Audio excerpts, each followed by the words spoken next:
News 24 जो कि हर हिंदुस्तानी का चैनल है और पाकिस्तान का आज टीवी एक बार फिर से लेके आए हैं आपके लिए एक खास शो। गीता आ गई है हिंदुस्तान, पाकिस्तानी लड़का रमजान कब जाएगा पाकिस्तान अपने परिवार के पास, हमारी यही कोशिश है। रहमान अजहर को आप देख पा रहे हैं जो कि इस्लामाबाद के आज स्टूडियो में बैठे हैं। रमजान वो लड़का जो कि पाकिस्तान का है, भोपाल में 2.5 साल से फंसा हुआ है, वो हमारे भोपाल स्टूडियो में बैठा है। रमजान का पूरा परिवार कराची के स्टूडियो से हमारे साथ जुड़ा हुआ है। रजिया बेगम रमजान की मां है, लगातार बात कर रही हैं, आपने देखा फूट फूट कर रो रही थी बेचारी अपने बेटे से बात करके, उसके बारे में चिंता करके। जोहरा रमजान की बहन वो भी हैं। शगुफ्ता बरनी है, ह्यूमन राइट्स एक्टिविस्ट, अंसार बरनी की बहन है और बहुत कोशिश की है इन्होंने किसी भी तरह रमजान को उसके परिवार से मिलाया जा सके। यहां तायल साहब स्टूडियो में बैठे हैं, रिटायर्ड डिप्लोमेट। और अब हमारे साथ कबीर खान भी जुड़ गए हैं, बजरंगी भाईजान के डायरेक्टर। कबीर, आपका भी स्वागत है। कबीर, पहला सवाल आप ही से। कबीर, ब्रेक से पहले हम बात करवा रहे थे रमजान की, उसके परिवार से, और हम देख रहे थे कितनी ताकत है मीडिया में। आपकी एक फिल्म बजरंगी भाईजान का नतीजा आज ये है, इतना असर है कि गीता हिंदुस्तान लौट आई है। कबीर, अब ये रमजान को कैसे भेजा जाए? करेक्ट, आई थिंक बिल्कुल, अगर रमजान भी ऐसा एक केस है और ऐसे एक्चुअली और भी बहुत केस होंगे, तो हमें सिर्फ ये समझना चाहिए कि जो गीता का केस है वो एक शुरुआत है। सिर्फ गीता के साथ अगर ये कहानी शुरू हो और फिर गीता के साथ खत्म हो जाए तो कोई फायदा नहीं होगा इसका।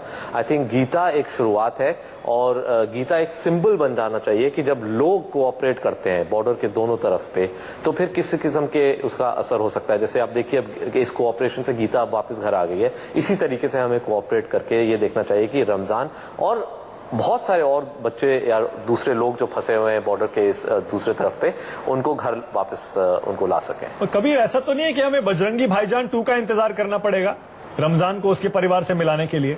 ये अपने आप ये सब क्यों नहीं हो जाता है? मीडिया को क्यों उठाने पड़ते हैं ये सारे? देखिए, बजरंगी भाईजान पार्ट 2 तो गीता की कहानी है, मुझे बनाने की जरूरत नहीं है बजरंगी भाईजान पार्ट 2, क्योंकि असलियत में बजरंगी भाईजान पार्ट 2 गीता की कहानी है। और इसी तरीके से रमजान की कहानी और इन सब की कहानी होनी चाहिए, जिसमें एक बार ये पहल हो गई है। एक बार ये आप देख सकते हैं कि जो भी बच्चे गलती से एक बॉर्डर क्रॉस कर जाते हैं, दूसरी तरफ आ जाते हैं, उनको जिंदगी भर यहाँ रहने की जरूरत नहीं है। उनको हमें कोशिश करनी चाहिए मीडिया के थ्रू, सोशल प्लेटफॉर्म्स के थ्रू, जैसे गीता के केस में हुआ, और आइडेंटिफाई करके। और इसमें तो आप कह रहे हैं रमजान की जो फैमिली है वो आइडेंटिफाइड है, वो अक्रॉस द बॉर्डर, वो आप बात कर रहे हैं आपके स्टूडियो के थ्रू, तो डेफिनेटली हमें कोशिश करनी चाहिए। और ये पेपर वर्क और जो भी ब्यूरोक्रेटिक सेटअप है उनसे एक रिक्वेस्ट करना चाहिए और इस बच्चे को वापस घर भेजना चाहिए। कबीर, आपने एक बहुत अच्छी अनाउंसमेंट की है। आपने ये कहा है कि गीता हिंदुस्तान आ गई है, आप सलमान खान को साथ लेकर और गीता से मिलने जाएंगे। मतलब बहुत बहुत अच्छा एक जेस्चर है ये आपका कबीर, आप सलमान को साथ लेकर गीता से मिलने जाएंगे। मैं सिर्फ ये कह रहा हूं कि इन चीजों से बहुत असर पड़ता है। सलमान खान जाएंगे, आप जाएंगे मिलने के लिए, मैसेज यही जाएगा कि दोनों देशों के लोगों के बीच कोई सरहद नहीं होनी चाहिए। हमारी अगर एक बच्ची वहां भटक कर चली गई थी तो उसे उसका पूरा हक है कि वो यहाँ हिंदुस्तान अपने परिवार के वापस आ पाए, जैसे रमजान को पूरा हक है उसके परिवार के पास जाने का। बिल्कुल बिल्कुल जी, बिल्कुल आपने सही बात करी। और आई थिंक ये जैसे मीडिया ने जिस तरीके से एक पॉजिटिव रोल प्ले किया है इस पूरे केस में, आई थिंक आगे भी, जैसे अब आप लोगों ने रमजान के बारे में बात करी है, ऐसे और अगर केसेस हैं इनके बारे भी हमें बात करना चाहिए। और कोशिश होनी चाहिए कि जो भी बच्चा अगर कोई खो गया है तो डेफिनेटली उनको अपने परिवार से, अपने खानदान से मिलाने की कोशिश करनी चाहिए, कि जो भी हो सकता है हमें करना चाहिए। अच्छा कबीर, एक सेकेंड आप रुकिएगा। रमजान, आपको पता है कबीर खान कौन है? आपने बजरंगी भाईजान देखी है? रमजान, हाँ, बजरंगी भाईजान मैंने देखा, मैंने सुना है वो कबीर खान अंकल ने वो पिक्चर बनाया। अब आपके साथ बैठे हैं, आप उनसे बात कर सकते हैं। सलमान खान से मिलना है तो रिक्वेस्ट करिए, अभी बैठे हैं, मिलवा देंगे आपको। नहीं, मैं ये चाहता हूँ अगर वो सुन रहे तो मेरे मम्मी के पास मुझे भेजा दे, कोई हीरो से नहीं मिलना मुझे। क्या बात है, क्या बात है, बहुत बढ़िया, बहुत बढ़िया, बहुत अच्छी बात कही है आपने। देखिए कबीर, ये आपकी फिल्म देखी है इसने बच्चे की, लेकिन इस समय सबसे बड़ी बात इसके जहन में ये है कि कैसे भी इसे इसके परिवार के पास जाना है। ताहिल साहब देख रहे हैं आप? कबीर, आपके पास आऊंगा मैं। जी बिल्कुल, जाहिर सी बात है। ताहिल साहब, देखा आपने? जी, कबीर खान भी यही बात मान रहे हैं कि मीडिया का रोल है। देखिए, कि हम लोग को उठाना पड़ता है तब जाके ये चीजें हो रही हैं। एक मुद्दा है जिसको कि इस फिल्म के थ्रू उठाया गया, फिर एक पर्टिकुलर केस में मीडिया ने उसको आगे बढ़ाया, पर मैं समझता हूँ कि ये तो बहुत सारे केसेस होंगे, जैसे कबीर साहब ने अभी कहा। तो एक इंस्टीट्यूशनल मैकेनिज्म कुछ होना चाहिए, जैसे वहाँ पे अगर बर्डी फाउंडेशन है वो इस तरह के केसेस को उठा रही है, इस तरह भारतवर्ष में भी एक संस्था हो जो इस तरह के केसेस को उठाए और आपस में फिर गवर्नमेंट पे कुछ प्रेशर डाले। बिल्कुल सही है, क्योंकि गवर्नमेंट अपनी तरफ से, हम लोग गवर्नमेंट में ही रहा हूं। अच्छा, मानक अगर मेरी आवाज जा रही है, आवाज मिल रही है, बोलिए। हाँ, मैं पहले बात करने की कोशिश कर रहा था, मेरे ख्याल है कोई लिंक का इश्यू था जिस वजह से बात नहीं थी हो रही। और मैं कबीर खान साहब से कुछ चीज पूछना चाहता था। कबीर खान साहब, thank you for joining us. आपकी जो फिल्म थी बजरंगी भाईजान, यकीनन वो बहुत बड़ी इंस्पिरेशन थी, और मैं कोई पूछना चाहता हूं कि अभी इस वक्त गीता के वापस आने पर आप कैसा महसूस कर रहे हैं, और फिर दूसरा कि मीडिया की कितनी बड़ी रिस्पॉन्सिबिलिटी होती है ऐसे केसेस को हैंडल करने के लिए, कि ये जो लोग हैं जो या गलती से दूसरी जगह पर मौजूद हैं, इनको वापस लाया जाए। तो मीडिया का रोल मैं चाहता हूं, अगर आप बात कीजिए कि कितना इंपॉर्टेंट होता है। देखिए, मुझे बहुत खुशी है कि मेरी जो फिल्म है बजरंगी भाईजान, उसकी वजह से गीता के केस पे थोड़ी सी और रोशनी डली, और उसकी वजह से फिर मीडिया ने इस स्टोरी को उठाया और इस पे अटेंशन आई, जिसकी वजह से फिर दोनों मुल्क के जो हुकूमत हैं उन्होंने कोऑपरेट किया, और आज गीता वापस आ गई है। तो आई थिंक एक, देखिए, हम हमेशा जानते थे कि सिनेमा जो है, इंडियन सिनेमा, हिंदी सिनेमा बहुत पावरफुल मीडियम है, बहुत लोग इसको देखते हैं, पसंद करते हैं, लेकिन बजरंगी से पता चला कि कितना पावरफुल है, कि असल में अगर एक किसी जिंदगी की किसी की इंसान की जिंदगी बदल सकती है, जो इस इंसिडेंस में गीता की पूरी जिंदगी बदल गई है इस फिल्म की वजह से, उससे बहुत खुशी होती है। एक सेंस ऑफ सेटिस्फैक्शन होता है कि हमने एक फिल्म बनाई, उससे गीता जैसी लड़की को अपने माँ बाप और अपना परिवार फिर से मिल जाएगा, वो वापस अपने वतन आ चुकी हैं। और जैसे मैंने कहा, ये एक शुरुआत होनी चाहिए।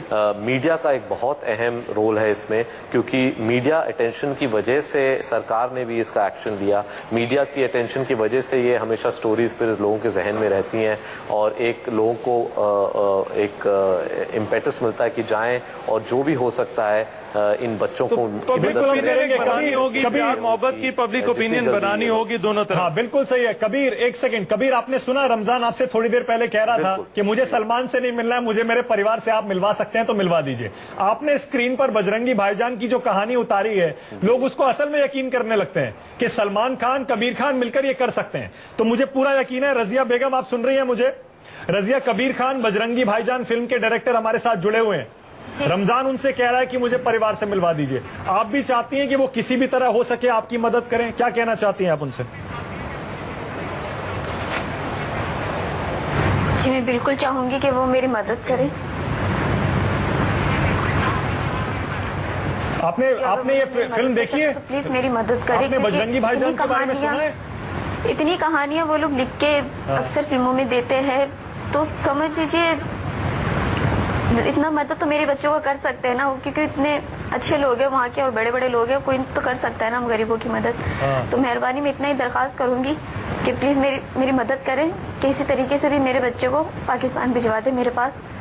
रजिया, शायद आपने शायद बजरंगी भाईजान के बारे में कबीर मुझे शायद नहीं जानती हैं, शायद जोरा को पता होगा रहमान कि जिस तरह से गीता अब वापस इंडिया पहुंच गई है, तो क्या यह पाकिस्तानियों ने बड़ा अच्छा जेस्चर दिया? हमारे यहाँ भी एक अच्छी फीलिंग पाई जाती है कि इंडियन एक लड़की थी जो यहाँ पर थी, और वो बिलाखिर वापस जो है वो अपने वतन पहुंच गई, अब अपने घर वालों से भी वो जल्दी मिल लेगी। तो अब रमजान के जो केस है, इस पर ये जेस्चर रिटर्न करने का वक्त आ गया है? नहीं, बिल्कुल आ गया है। मतलब मैं तो कहता हूं कि ऐसे केसेस हैं, अगर गीता का केस नहीं भी होता तो हमें ये एक जेस्चर दिखाना चाहिए, एक बड़प्पन दिखानी चाहिए। अगर एक बच्चा खो गया है और हमें मालूम है कि उनके उसका जो खानदान है वो है आइडेंटिफाइड है, तो हर कोशिश होनी चाहिए कि उसको वापस भेजें। और जैसे आपने कहा, इस केस में गीता को उन्होंने भेजा है पाकिस्तान की हुकूमत ने, और ईदी फाउंडेशन ने जो मेहनत करी है उनको वापस भेजने में, उनके खानदान को ढूंढने में, यहाँ भी उसी किस्म की एक मेहनत होनी चाहिए, एक कोशिश होनी चाहिए। और मुझे लगता है कि होगी, क्योंकि जैसे आपने कहा, ये अभी एक केस उभरा है, अभी पता चला है, तो जरूर जो इंस्टीट्यूशंस हैं, गवर्नमेंट एजेंसीज हैं, वो इसको नोटिस करेंगी और एक कोशिश होगी कि इनको भी आइडेंटिफाई करके ईदी का जो रोल है और बिल्कुल करेंगे, और हम इस मुद्दे को उठाते रहेंगे। इसको हम छोड़ेंगे नहीं मुद्दे को यहाँ पे कभी, हम इस मुद्दे को लगातार उठाते रहेंगे। मैं ये चाह रहा हूँ रहमान, मैं चाह रहा हूं, क्योंकि हमारे पास टाइम बहुत लिमिटेड है, बिल्कुल। मैं चाह रहा हूं जरा रहमान की रजिया और रमजान की थोड़ी बातचीत और करवा दें, क्योंकि हम जानते हैं कितना मुश्किल हो जाता है सरहद पार आपस में बातचीत करना भी। रजिया, मुझे पता है आप थोड़ी देर पहले आपकी आंखों में आंसू थे, मैं देख रहा था, आपको बहुत फिक्र हो रही है जोहरा की और रमजान रमजान की भी बात करवाना जरूरी है। हाँ बिल्कुल बिल्कुल, बहुत जरूरी है। रजिया, मुझे पता है कि आपको कितनी फिक्र हो रही है अपने बेटे की, लेकिन जरा मुझे बताइए, मुझे जरा बताइए कि कभी कभी आप उम्मीद छोड़ देती हैं या आपको हौसला बना रहता है कि आएगा एक दिन आपका बेटा आपके पास? नहीं, अल्लाह का शुक्र है, मेरा उम्मीद तो कभी नहीं टूटी, मुझे हमेशा हौसला ही मिला है।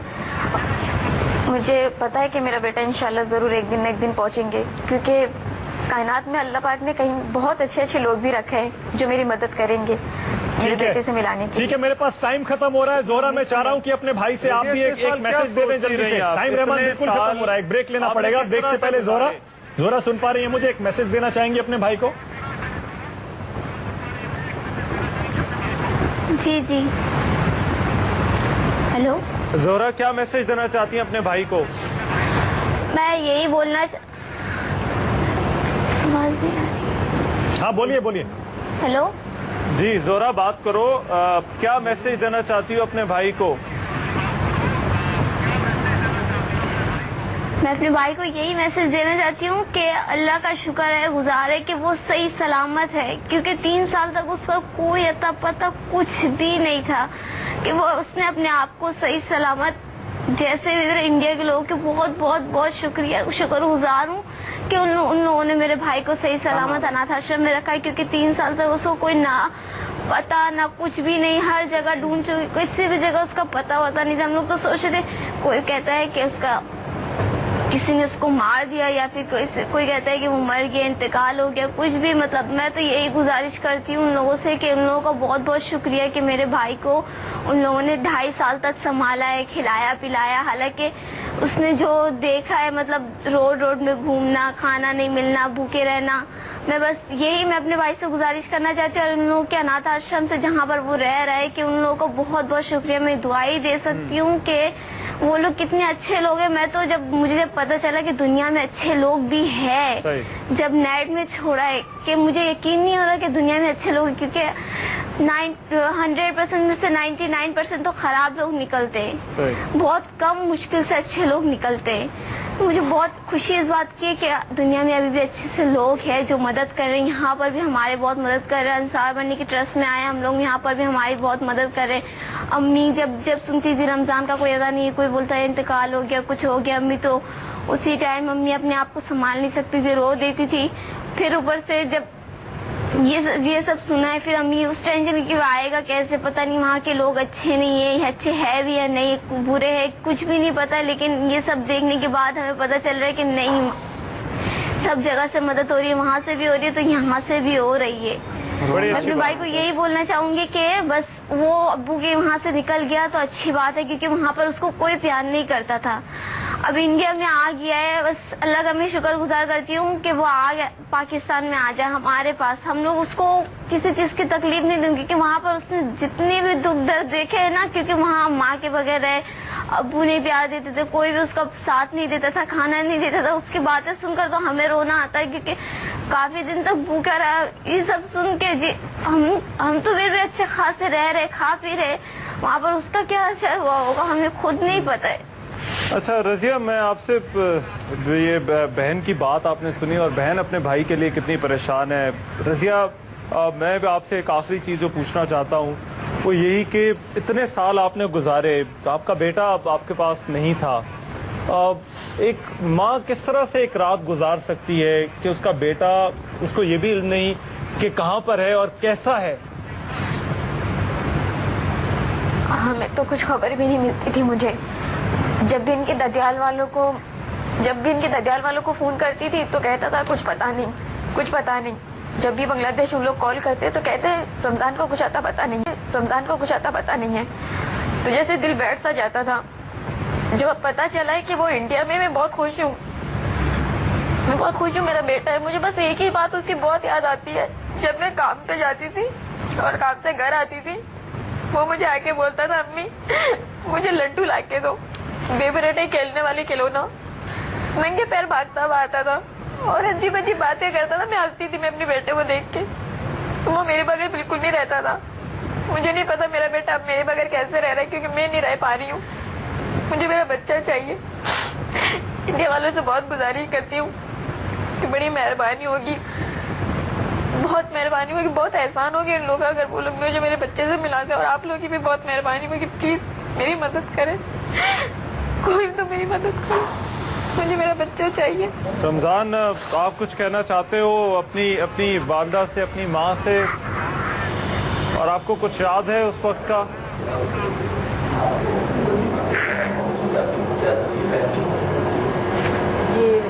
मैं भी कुछ कहना चाहती हूँ।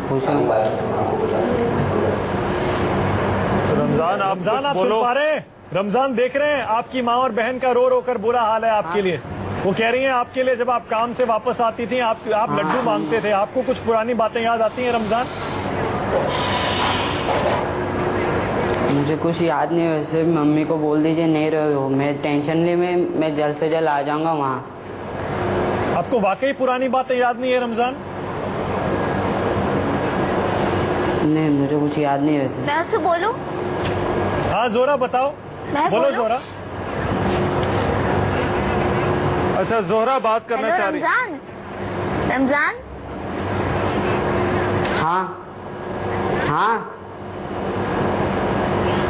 तुम्हें याद है कि वो बेब्लेड लड्डू जो बेब्लेड की तरह खींचते थे और वो जो चलती थी ऑटोमेटिकली चलती चलती रहती थी लड्डू वाली जो वो टॉय है, वो याद है तुम्हें जो अम्मी ला कर देती थी? और तुम्हें याद है क्या अम्मी के पास तुम चले जाते थे तो मेरे कजन ये लोग सब जाकर लेकर आते थे, तुम कुछ दिन बाद अम्मी के पास चले जाते थे, याद है? नहीं मुझे इतना याद है, तू जब काम से लौटती थी तो मेरे लिए चॉकलेट लाती थी। अरे एक सेकंड रुकिएगा रमजान, जोरा एक सेकंड आप रुकिएगा, मुझे वक्त की नजाकत है। छोटा सा रहमान ब्रेक लेना पड़ेगा, फौरन लौट रहे हैं हम। बातचीत कराएंगे इन भाई बहन की छोटे से ब्रेक के बाद। देखते रहिए न्यूज़ 24 और आज टीवी की खास